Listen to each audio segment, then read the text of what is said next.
ইমাম সাহেব কারো সাথে নয়, কোনো বাংলা ইংরেজি গ্রামারের সাথে নয়, এই কোরআনের সাথে সম্পর্ক লাগিয়েছে। এই জন্য আল্লাহ পাক রব্বুল আলামিন ওই ইমাম সাহেবকে সম্মানিত করে দিয়েছেন, ঠিক কি না? আমার মুসলমান ভাইরা, ঠিক তেমনি করে যদি এই কোরআনের আইন অনুযায়ী আমাদের বাংলাদেশটা গঠন হয়, তাহলে আমাদের বাংলাদেশের দাম বাড়বে নাকি কমবে? এই পর্যন্ত একটু লক্ষ্য করেন, বাংলাদেশ থেকে জাতীয় পর্যায়ে ক্রিকেটাররা যায়, ক্রিকেট খেলার জন্য যায় কি যায় না? এই পর্যন্ত কোন ক্রিকেটার বিশ্বকাপ, ওয়ার্ল্ড বিশ্বকাপ আইনা বাংলাদেশে দেখাইতে পারে নাই, ঠিক কি না? বাংলাদেশের ফুটবল টিম আছে, এটা অনেকেই জানেই না, অনেকেই জানেই না। অথচ এই বাংলাদেশের ফুটবল টিম এখন পর্যন্ত কোনো ভালো রেজাল্ট করতে পারে না। কথা বলেন ঠিক কিনা? বিশ্বকাপ আনবো দূরের কথা, চায়ের কাপ পর্যন্ত আনতে পারে না। আর রহমান আশ-শামস মাজলিসুল ওয়াজিন বাংলাদেশ ও মৌলভীবাড়ি জামি মসজিদের উদ্যোগে আয়োজিত আজকের এই ইসলাহি মাহফিলে বসার সুযোগ করে দিয়েছেন। এজন্য রব্বে কারিমের দরবারে দিল থেকে মন উজাড় করে বলছি আলহামদুলিল্লাহ। এই যে এই মজলিসে আসতে পারছি, এজন্য আপনারা খুশি না বেজার? আপনারা খুশি হইলে কি হইব? শয়তান তো বেজার হয়ে গেছে, বুঝেন নাই? আপনারা খুশি হয়েছেন, বেজার হয়েছে কে? ওই নাস্তিক মুরতাদগুলো বেজার হয়ে গিয়েছে। তো আমরা এই যে মজলিসে বসলাম, নবী করিম সাল্লাল্লাহু আলাইহি ওয়াসাল্লাম বলেন, যখন কোনো মজলিসে কোরআন কারিমের তেলাওয়াত দিয়ে মজলিস শুরু করা হয়, তখন ওই মজলিসে হযরত আবু বকর রাদিয়াল্লাহু তাআলা আনহু এক মজলিসে বসলেন। মজলিসে বসার পর একজন সাহাবী পরে আসলেন। মজলিসে আসার পর দেখতেছে বৃষ্টি পড়তেছে। এইবার নবীজিকে প্রশ্ন করলো, ইয়া রাসূলুল্লাহ, আমি তো দেখতেছি বৃষ্টি পড়তেছে কিন্তু কারো শরীর ভিজতেছে না। তখন নবী করিম সাল্লাল্লাহু আলাইহি ওয়াসাল্লাম বললেন, এই যে তুমি দেখতেছো বৃষ্টি পড়তেছে, আসলে এটা বৃষ্টি নয়, রহমত বৃষ্টির মতন পড়তেছে। আর একটু জোরে বলেন সুবহানাল্লাহ। তো এই যে আমরা মজলিসে বসলাম, আমাদের কোনো সন্দেহ আছে যে রহমত বৃষ্টির মতন পড়তেছে না? সন্দেহ আছে? তাহলে যেহেতু সন্দেহ নাই, সবাই একটু সামনের দিকে আগে এগিয়ে বসি, কারণ আপনার ফাঁকা জায়গায় যেন কোনো শয়তান না বসতে পারে। তো আমি আপনাদের সম্মুখে অল্প কিছুক্ষণ মহান রব্বে কারিমের নাজিলকৃত বাণী কোরআনুল কারিম থেকে 3টি আয়াত তেলাওয়াত করেছি। এই 3টি আয়াত এবং নবী করিম সাল্লাল্লাহু আলাইহি ওয়াসাল্লামের অসংখ্য অগণিত হাদিস থেকে 2টি হাদিস তেলাওয়াত করেছি। আল্লাহ তাআলা চাইতো উক্ত হাদিস এবং উক্ত কোরআনের আয়াতকে সামনে রেখে কয়েকটি কথা বলবো। আল্লাহ তাআলা যেন আমি গুনাহগারের জবান দিয়ে এমন কথা বাহির করেন, যেই কথা যে শ্রবণ করবে প্রত্যেকটি শ্রবণ করনেওয়ালা কথা শোনার পরে আমল করতে পারবে, এমন কথা যেন আমি গুনাহগারের জবান দিয়ে বাহির করেন। বলেন আমিন। তো আমি আপনাদের সম্মুখে সূরাতুল ওয়াকিয়া ৭৭, ৭৮, ৭৯ 3টি আয়াত তেলাওয়াত করেছি। আল্লাহ তাআলা এই আয়াতের কারিমার মাধ্যমে তার বান্দাদেরকে কি মেসেজ দিচ্ছেন, কি বোঝাইতে চাচ্ছেন, একটু খেয়াল করে শুনবেন ইনশাআল্লাহ। আউযু বিল্লাহি মিনাশ শাইতানির রাজীম। বিসমিল্লাহির রাহমানির রাহিম।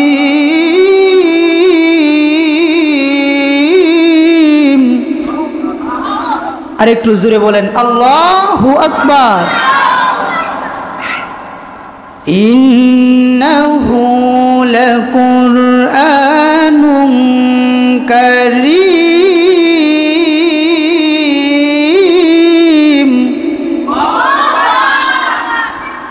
আল্লাহ তাআলা বলেন, ইন্নাহু লাকুরআনুন কারীম। যে আয়াতে কারিমার শুরুতে ইন দিয়া শুরু হয়, কি দিয়া? ওই আয়াতের মাঝে আল্লাহ তাআলা গ্যারান্টি দিয়ে দিয়েছেন, বলেন সুবহানাল্লাহ। যে আয়াতে কারিমার শুরু ইন দিয়া কি হয়, শুরু হয়, ওই আয়াতের মাঝে কি আছে? ওয়ারেন্টি নয়, ডাইরেক্ট গ্যারান্টি আছে। তো আল্লাহ তাআলা গ্যারান্টি দিয়া কি কথা বললেন, ওই কথা আমার আপনার জানার প্রয়োজন আছে না নাই? আর একটু আওয়াজ দিয়ে বলেন, আছে না নাই? তো আল্লাহ তাআলা বলেন, ইন্নাহু লাকুরআনুন কারীম,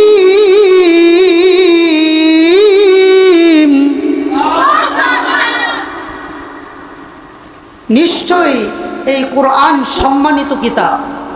সুবহানাল্লাহ বলবেন না? ইন্নাহু লাকুরআনুন কারীম, নিশ্চয় এটি সম্মানিত কোরআন। এই কোরআনকে সম্মান দিয়েছেন কে? আর একটু আওয়াজ দিয়ে বলেন কে? তারপর আল্লাহ তাআলা বলতেছেন, ফি কিতাবিম মাকনুন।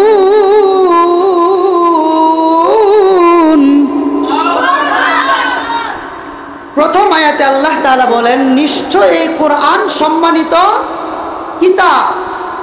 তারপর আল্লাহ তাআলা বলেন ফি কিতাবিম মাকনুন, যা আছে এই কিতাবে সংরক্ষিত। এই কিতাবে যেই আয়াতগুলো সংরক্ষিত, প্রত্যেকটি আয়াত সম্মানিত। এই কিতাবের মাঝে যেই হরফগুলো সংরক্ষিত, প্রত্যেকটি হরফ সম্মানিত। এই কিতাবের মাঝে যেই নকতাগুলো সংরক্ষিত, প্রত্যেকটি নকওয়াতা সম্মানিত। যেই জবরগুলো আছে, যেই প্রেসগুলো আছে, যেই তাসদীদ জজমগুলো আছে, প্রত্যেকটা জিনিসই সম্মানিত। বলেন সুবহানাল্লাহ। শুধু তাই নয়, আল্লাহ তাআলা বলেন লা ইয়ামাসসুহু ইল্লাল মুতাহহারুন।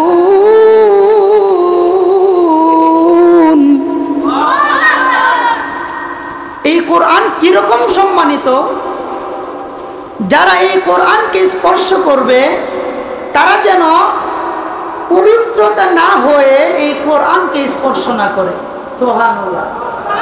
তাহলে এই কোরআন কতটুকু সম্মানিত? আল্লাহ তাআলা বলেন এই কোরআন এতটুকু সম্মানিত, এই কোরআনকে যদি কেউ স্পর্শ করে তাকেও পবিত্র হতে হবে। তার মানে বোঝা যায় যে এই কোরআনকে স্পর্শ করলে নিজে পবিত্র হতে হয়। তাহলে ওই কোরআন কতটুকু পবিত্র? কম না বেশি? আল্লাহ পাক রব্বুল আলামিন যেহেতু এই কোরআনকে সম্মান দিয়েছেন, এবার আল্লাহ তাআলা বলেন যে ফি কিতাবিম মাকনুন, যা আছে সংরক্ষিত সবই কি দামি। শুধু এতটুকু দামি নয়, এই কোরআন যেখানে যাবে ওই জায়গায় দামি হয়ে যাবে। যার সাথে সম্পর্ক লাগবে সে দামি হয়ে যাবে। যেইখানে এই কোরআন রাখবা ওই স্থান দামি হয়ে যাবে। সুবহানাল্লাহ বলেন। এই কোরআন কেমন দামি? ও মুসলমান, একটু খেয়াল করিয়া কথাগুলো শোনো। এই কোরআন নাজিল হয়েছে আমার আপনার কলিজার টুকরা হৃদয়ের স্পন্দন, বিশ্ব মানবতার মুক্তির দূত জনাবে মুহাম্মাদুর রাসূলুল্লাহ সাল্লাল্লাহু আলাইহি ওয়াসাল্লাম। এই কোরআন যে নবীর উপর নাজিল হয়েছে, আমার আপনার নবী বিশ্ব নবী রহমাতুল লিল আলামিনের উপরে কোরআন নাজিল হওয়ার কারণে আমার আপনার নবীর শান সম্মান বেড়েছে নাকি কমেছে? আর একটু আওয়াজ দিয়ে বলেন। এই কোরআন নবীর উপর নাজিল হওয়ার কারণে নবীর সম্মান বেড়ে গিয়েছে। ও মুসলমান, আমি আপনি জানি এই কোরআন নাজিল হয়েছে রমজান মাসে। বলেন কোন মাসে? শাহরু রমাদানাল্লাযী উনজিলা ফীহিল কুরআন। আল্লাহ পাক রব্বুল আলামিন এই রমজান মাসে এই কোরআনকে নাজিল হওয়ার কারণে বলেন তো দেখি রমজান মাসের সম্মান বাড়লো নাকি কমলো? কম না বেশি? এই কোরআন কদরের রাত্রিতে নাজিল হয়েছে, এই জন্য কদরের রাত্রির সম্মান বেড়েছে না কমেছে? এই কোরআন নবীর উপর নাজিল হওয়ার কারণে নবীর সম্মান বেড়ে গিয়েছে। রমজান মাসে নাজিল হওয়ার কারণে রমজান মাসের দাম বেড়ে গিয়েছে। এই কোরআন কদরের রাত্রিতে নাজিল হয়েছে, এই জন্য কদরের রাত্রির দাম বেড়ে গিয়েছে। এ মুসলমান, তুমি যদি এই কোরআনকে রেহালের মাঝে রাখো, যেই রেহাল কাঠ দিয়ে তৈরি করছো, ওই রেহাল দিয়ে এই চেয়ার তৈরি করছে, ঠিক কিনা? যেই কাঠ দিয়া চেয়ারটা তৈরি করছে, ওই চেয়ারের মাঝে যদি আমি আপনি একটা লাথি মারি, চেয়ারকে কি সালাম করতে হয়? কিন্তু যেই কাঠ দিয়া এই চেয়ার বানালো, ওই চেয়ারকে লাথি মারলে সালাম করতে হয় না। এই কাঠ দিয়া যদি কোরআনের রেহাল বানায়, একটু আওয়াজ দিয়া বলেন ওই কোনো ভালো মজলিসের লোক ওই কোরআনের রেহালকে লাথি দিবে?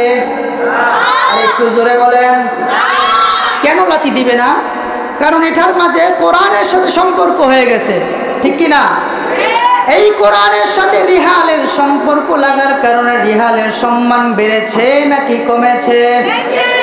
এ মুসলমান, এই কোরআনের সাথে আপনি একটু সম্পর্ক লাগান। কাপড় দিয়ে আমরা পাঞ্জাবি বানাই, কাপড় দিয়ে লুঙ্গি তৈরি করা হয়, কাপড় দিয়ে মোজা তৈরি করা হয়। আবার কাপড়ের টুকরা দিয়ে আমরা ঘরের ফ্লোর মুছি, জুতা মুছি কিনা?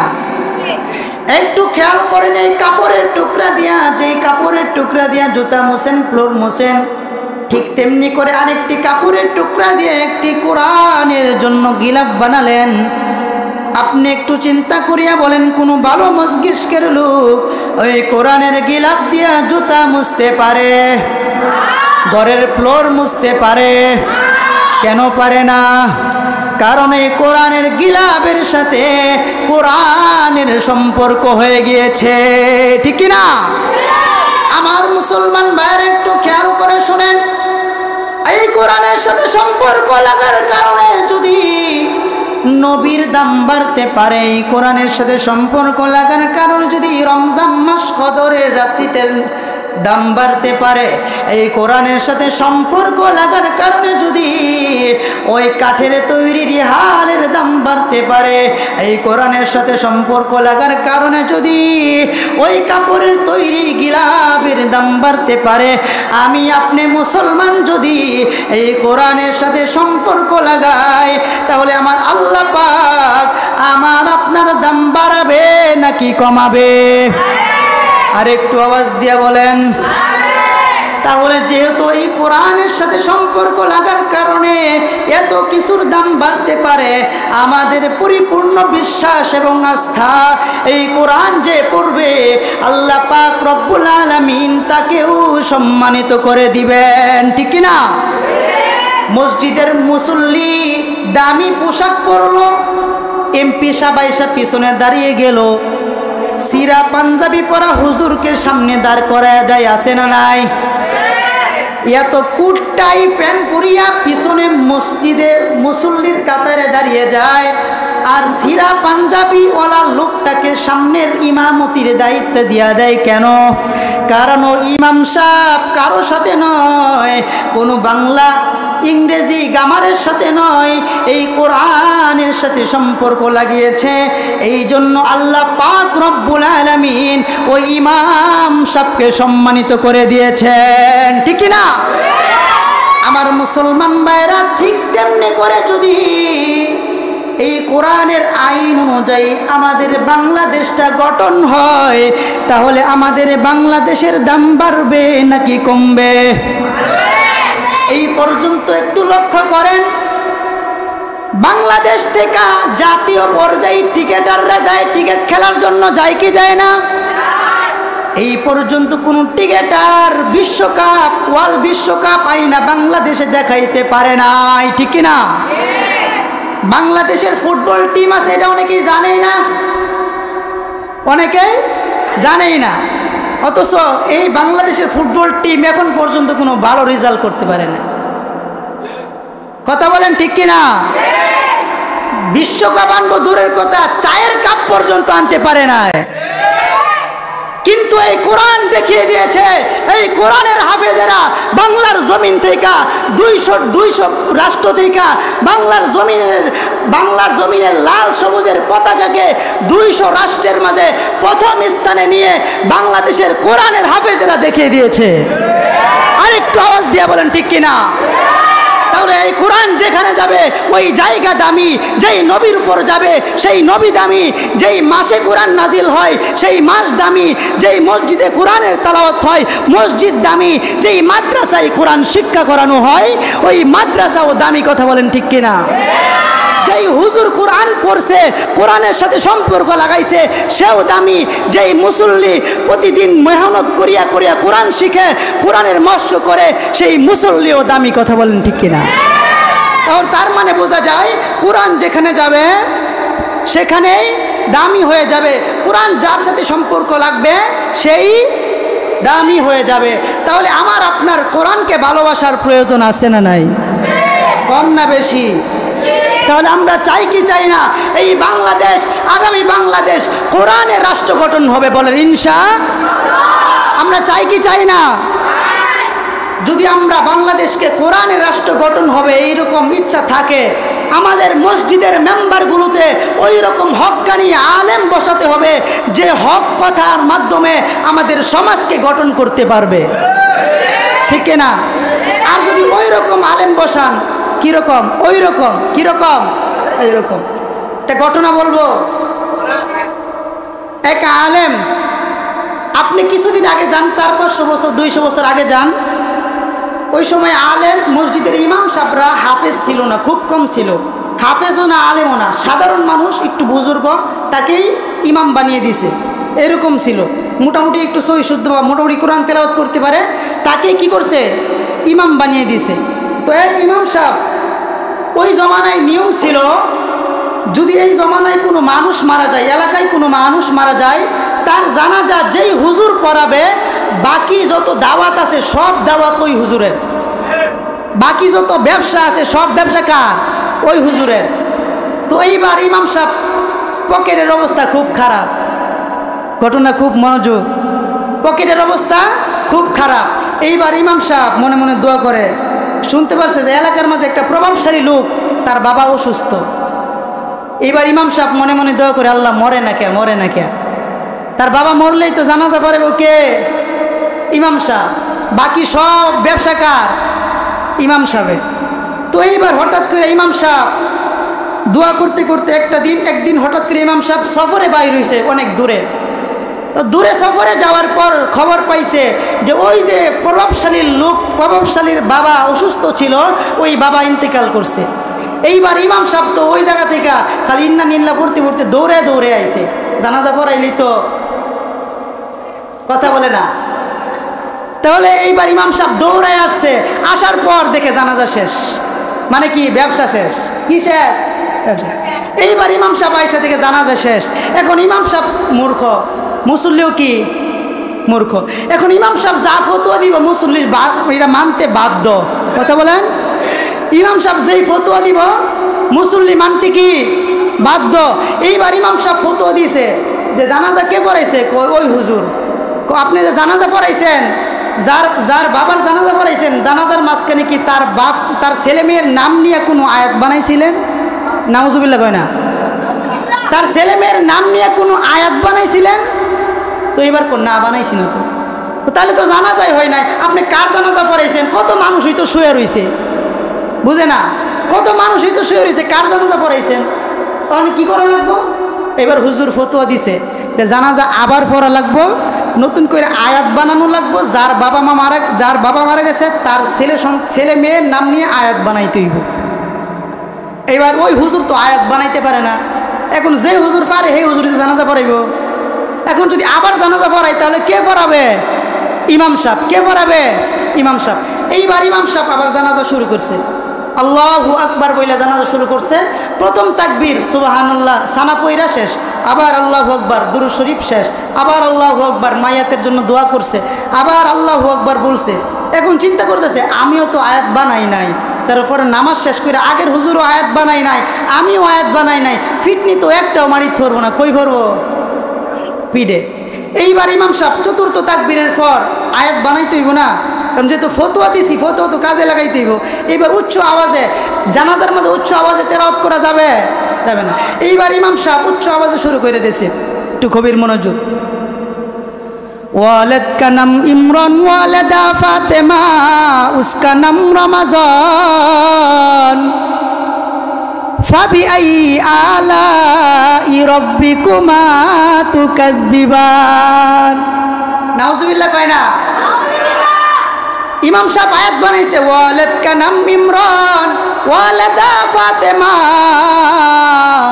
উসকা নাম রমজান ফাবিআই আলাই রব্বিকুমা তুকাজ্জিবান। ইমাম সাহেব বলতেছে যে মারা গেছে তার ছেলের নাম কি? ইমরান। তার মেয়ের নাম কি? ফাতেমা। যে মারা গেছে তার নাম রমজান। এইবার পিছনে আরেক হুজুর আছে না, কেউ না বুঝুক বুঝে কে? এক হুজুরের ফোন দিতে আরেক হুজুরই বুঝে নাকি? এইবার পিছনের হুজুর বলতেছে, আয়াত বানাইছে আরেকটা, এ জানাজা বিচ না হাদিস, এ জানাজা বিচ না হাদিস বিচ না কুরআন ফাবিআই আলাই রব্বিকুমা তুকাজ্জিবান। আরেকটু আওয়াজ দিয়ে বলেন নাউজুবিল্লাহ। এইবার পিছনের ইমাম সাহেব বলতেছে যে জানাজা পড়াইতেছো মৌলবী, এই জানাজা হাদিসেও নাই কোরআনেও নাই, নামাজ শেষ করো সব বইলা দিন। এইবার ইমাম সাহেব চিন্তা করতেছে সাবধান, যেহেতু হ্যাঁ বই জ্বালাইছে আমার চালাকি, তাহলে তো মায়ের একটা মারি পড়বো, সব কই পড়বো আরেকটা আওয়াজ দিয়ে কোথায় পড়বো? এইবার ইমাম সাহেব আবার আরেকটা আয়াত বানাইছে, আদা মেরা আদা তেরা বনকর জবান ফাবিআই আলাই রব্বিকুমা তুকাজ্জিবান। কি বলতেছে? আদা মেরা আদা তেরা বনকর জবান, অর্ধেক আমার অর্ধেক কার? তোমার। বন্ধ করো তোমার জবান, কিছু বলার দরকার নাই, যা ব্যবসা আছে পরবর্তীতে অর্ধেক আমার অর্ধেক কার? তোমার। কেউ কিছু বলার দরকার নেই। তো এইরকম এইরকম ইমাম সাহেব যদি কোনো সমাজে থাকে, ওই সমাজে কখনো পশ্চিম কালেও কি কোরআনের রাষ্ট্র গঠন হইতে পারে? পশ্চিম কালেও কি ওই সমাজ কোরআনের আইন অনুযায়ী সমাজ গঠন হইতে পারে? এই জন্য কোরআনের আইন যদি আমার দেশে চালু করতে চাই, কোরআন অনুযায়ী যদি আমার সমাজ গঠন করতে চাই, তাহলে আমার মসজিদের মেম্বারটা এমন একজনের হাতে তুলে দিতে হবে যে এই কোরআনের মাধ্যমে আমার সমাজকে গঠন করতে পারবে। কথা বলেন ঠিক কিনা? তাহলে আমরা চাই কি চাই না এই কোরআন অনুযায়ী আমাদের সমাজটা গঠন হোক, আমাদের দেশ আগামী বাংলাদেশ কোরআনের বাংলাদেশ হোক? চাই কি চাই না? সমাধান চাও যদি জীবনে মরণে, ফিরে যাও খুঁজে নাও চোখ রাখো কোরআনে। সাথে সাথে সমাধান চাও যদি জীবনে মরণে, ফিরে যাও খুঁজে নাও চোখ রাখো কোরআনে। ঠিক কিনা? আমি আপনি যখন কোরআনে চোখ রাখবো, কোরআনের আইন বাস্তবায়ন করব, তখন সব সমস্যার সমাধান কোরআনে আছে। কথা বলেন। যেই সমস্যার সমাধান কেউ দিতে পারে না, সেই সমাধান দেয় কে? আরেকটু আওয়াজ দিয়ে বলেন, যেই সমস্যার সমাধান কেউ দিতে পারে না, সেই সমস্যার সমাধান দেয় কে? এমবিবিএস ডাক্তার ফেল হয়ে যায়, রুগীরা ঘুরাই দিছে, আর বাঁচবো না, যা খাওয়ানির খাওয়াইলো। এইবার রুগীকে বাড়িতে পাঠিয়ে দিছে, তখন বাপে গেছে যে আমার ছেলেটা বাঁচবো না, হুজুর একটু দোয়া করেন। কতক্ষণ কতক্ষণ ডাক্তার ফেল, হুজুরের কাছে গেছে, তার মানে বোঝা যায় কি এমবিবিএস ডাক্তারের বড় ডাক্তার হুজুর। হুজুর চিকিৎসা করবো কোরআনের মাধ্যমে। আমরা বলছি যেই সমস্যার কোনো সমাধান কেউ দিতে পারে না, সেই সমস্যার সমাধান দেয় কে? কোরআন। সমাধান চাও যদি জীবনে মরণে, ফিরে যাও খুঁজে নাও। আরেকটু আওয়াজ দিয়ে, সমাধান চাও যদি জীবনে মরণে, ফিরে যাও খুঁজে নাও চোখ রাখো কোরআনে, তবেই পাবে সুখ শান্তির